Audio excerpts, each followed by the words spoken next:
Okay, thank you very much. So my name is Chris Brumgard. I am a HP systems engineer at Oak Ridge National Labs, and I will be discussing QuickSilver, which is a distributed policy engine for Lustre that we've been developing here. At ORNL, our file systems, whether they be Lustre or anything, are becoming increasingly complex to accommodate the needs for both faster storage as well as larger capacity storage, which has necessitated the need for tiers. And then in addition to having to work with tiers, our admins want an easy and reliable way to implement different policies for different users and groups. Key among these features are the ability of to be able to do purging, as well as telemetry and querying. So the fundamental problem is that our users need both fast and large capacity storage, right? So, that's an easy fix. We can just give them two different storage stores, SSDs and hard drives, right? This is what we did on our last supercomputing system with Summit and Orion, where we had local SSDs and we had a center-wide file system consisting of hard drives. Right, so problem solved. All our users are happy. Everybody got what they wanted, except that the users are terrible at managing multiple different data stores. Right, so okay, fine. What we'll do then is we'll just put the different pools under Lustre. We'll have a NVMe Lustre pool, and we'll have a hard drive Lustre pool, and we'll just let Lustre be this grand unified namespace. Right, problem solved. We can all go home. Yeah, except that then the users will still have to know about the different tiers, and they're going to have to set their Stripe data to use the correct pools. And based on our experience, users are terrible at using LFS Stripe and other methods for being able to control data placement. So, again, easy, nice, easy solution for this. We'll just set the default pools to be just NVMe, and then we can all go home, and and it'll be easy. The users will be happy. Except that then again, users have to remember to migrate and purge their data using LFS migrate and such tools. And again, this is something that users are not good at. Whether, it's just command line tools, or you're talking about data placement tools within job scripts, it's just not a tractable solution for most of our users. So this left us wondering what we could do about this. So enter QuickSilver, which is ORNL's simple distributed policy engine for Lustre. Its fundamental goals are to provide tiering writeback, where users can write data into the NVMe tier, and then it will silently migrate that data to the Lustre capacity tier and make it completely invisible to the user. In addition, being able to do purging, where basically files that are either 30-day or 90 days old automatically get purged off the system. And also the ability to do some data collection and telemetry on the file system, and how the users and projects are using their storage space. So as stated, this is a distributed policy engine. So what do we mean by that? Well, we've designed it to follow the actor model so that way it is simple to reason about. We have devised it to follow message passing. So again, making the logical reasoning as to how it works simple by just using the happen before model instead of having shared memory and threads. And we've tried to make each component of QuickSilver to be not quite stateless, but state light, so that way it is maintaining as little state as possible. So for those who are unaware, the actor model just basically is where you have every component has its own private state. There's no shared memory, and it is very lightweight. So you have lightweight tasks. And it is lightweight in that each actor type will only do one particular task, and it will only do one task at a time. So it basically gets a message, it acts on this message, and then once it's acted on that message, that can then generate 0 or more new messages that then go out across the system for other actors to then respond to. Everything, all the communication, is handled via messages, and everything is processed only one message at a time for each individual component.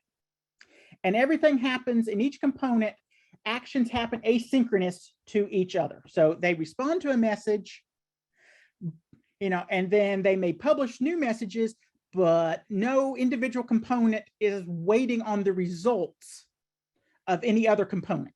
So you won't have something where the policy engine itself instructs something to happen, and then it's sitting there waiting on the result, right? It is just fire and forget, essentially. And then this also helps us with our fault tolerance and scalability needs.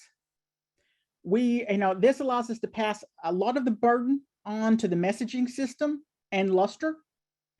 Messaging systems have gotten very robust about being both scalable and fault tolerant. So there is no need to replicate that work within our implementation. We can just rely upon the messaging system for those features. We have supervisors that then launch and monitor our different actors, which we also call agents. And then we have numerous instances of each actor type, and I'll get to the types in a few slides. So this makes it very scalable, because you can just, if you need more performance for in a particular area, you can just increase the number of actors required. And then we are working on the RAF protocol for leader elections for certain types of actors. But we're really very lightweight in terms of how we do this. We're not trying to actually have log level replication. And then we're also designing this so that any actors or tasks that go down or crash will not affect the overall system, right? If you have an actor that crashes mid-task, that is fine, because a supervisor will then just replace it with a new one. And we've also designed this to be best effort, so that if a task is lost, it will be all right, because we will get it on the next interval when we're doing a next scan. So here is a simple diagram of how QuickSilver is envisioned.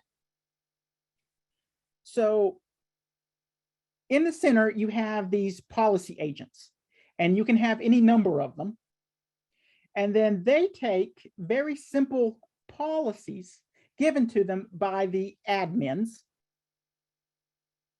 and it is then their job to then initiate and handle these policy specifications.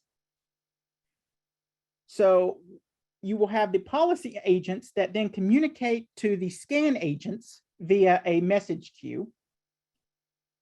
The scan agents will walk the file system as well as individual components of the file system on demand as needed, and will then pass those results via the message queue to the policy agents, where then the policy agents will then evaluate for each file any actions that need to be performed on them based upon a set of criteria specified in the policies.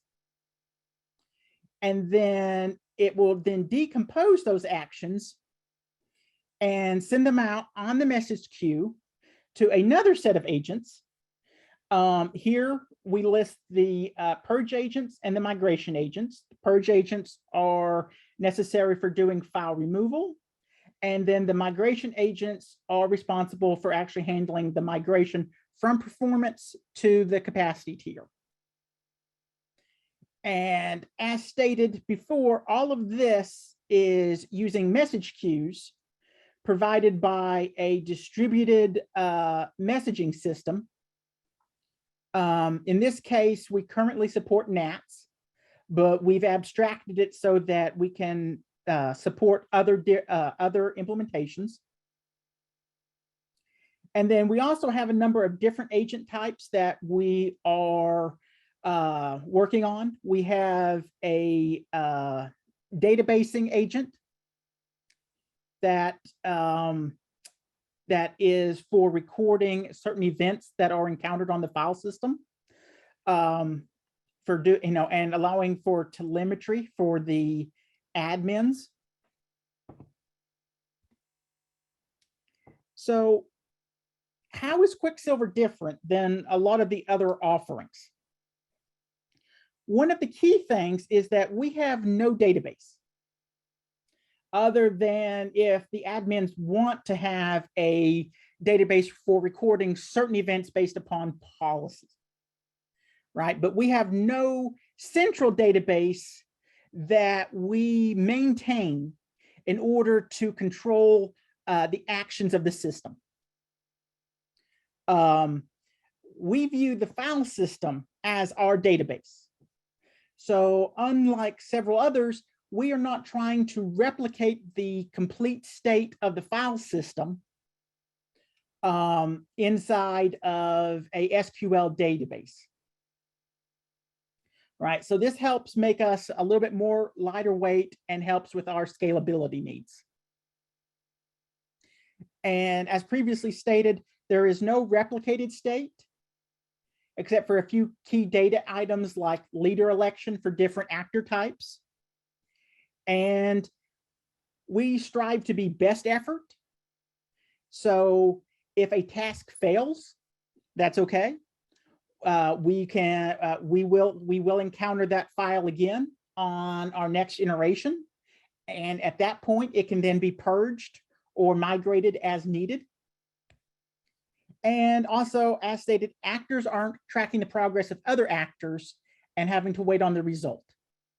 So if any component goes down, the rest of the system stays up and is able to continue functioning. And that particular actor can be replaced by a supervisor. And we're also trying to make this highly scalable, so that if we need more performance, if we need more deletion, if we need more migration, we can just scale it up by just adding more agents of the corresponding type. So here I have prepared a demo of QuickSilver so you can see it in action. This is on a small Lustre test bed within the technology integration group. It has a MDS as well as 2 pools one being NVMe and the other being hard drive. And then we have a number of different clients running. The clients are going to be providing both the place where the actors run, excuse me, where the actors run, as well as the NATS servers. So within this window, each pane is a different node that will be providing a different service. So let me start this demo up. So in the bottom left corner, I just have a little script running from the command line that will tell us the number of files that need purging.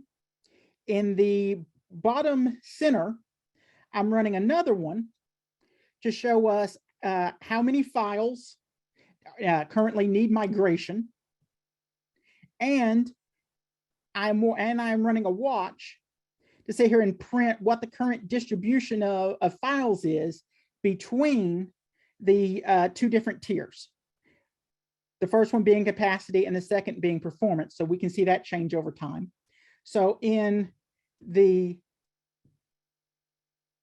right, I am starting up our purge agents and our migration agents. So we have one purge agent and two migration agents. In the center pane, I'm starting up two instances of our policy engines. And then here on the left, on the two upper left panes, I am starting up two scan agents that will be walking the file system. And then basically you can sit here and see some output coming from both the policy engine panes as well as the purge and migration agent panes, just showing that they're receiving messages and they're acting on it. And as you can see, all of the files that were needing migration in the bottom left have already been purged. And then if you watch the bottom center pane, we can sit there and see how the distribution of the files is changing between the two Lustre pools. And basically what we're doing here is that anything over 30 days is being purged, and anything over 2 days in age are being moved from the performance tier onto the capacity tier. And we set the times on the files randomly.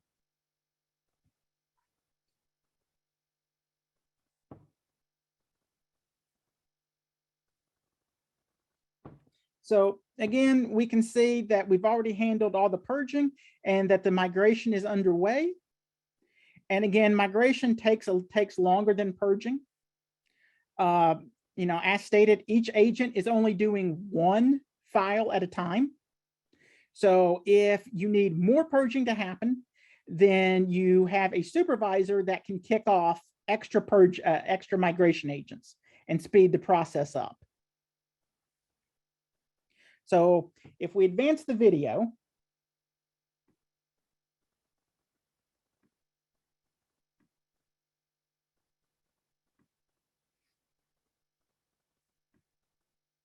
we can basically see how many of the files were moved from the performance onto the capacity tier. And we run the script again, and we can now see that there are no files needing migration from performance to the capacity tier. So at this point, QuickSilver has finished its task, and it is just now in a monitoring mode where it is just waiting for new input to come in from the scan agents. Okay.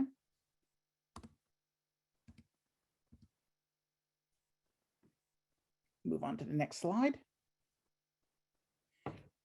So this is still in active development. We are working on reducing the amount of scan work that is required. And we are currently productionizing the system. And we're looking to actually deploy it to several ORNL systems this coming summer. In the future, we're looking to add more tiering capabilities, such as being able to move data back to the performance tier for jobs that know that they will be reading files. And we're also looking at doing more complex policies and how we should go about decomposing complex actions into simpler rules, so that that way we can have a high-level policy mechanism as well as a low-level policy mechanism, and we can translate from the high to the low. And then we're looking at also implementing additional agents.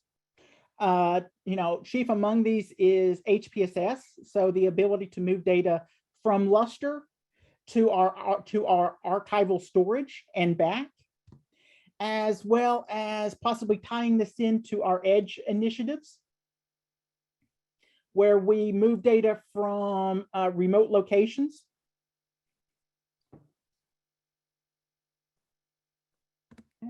I would like to give thanks to my fellow developers on this project, Anjus George, Ketan, Rick Mohr, and James Simmons. I believe everyone except Ketan was also presenting at this conference. And this research used the resources of Oak Ridge National Labs and the OLCF.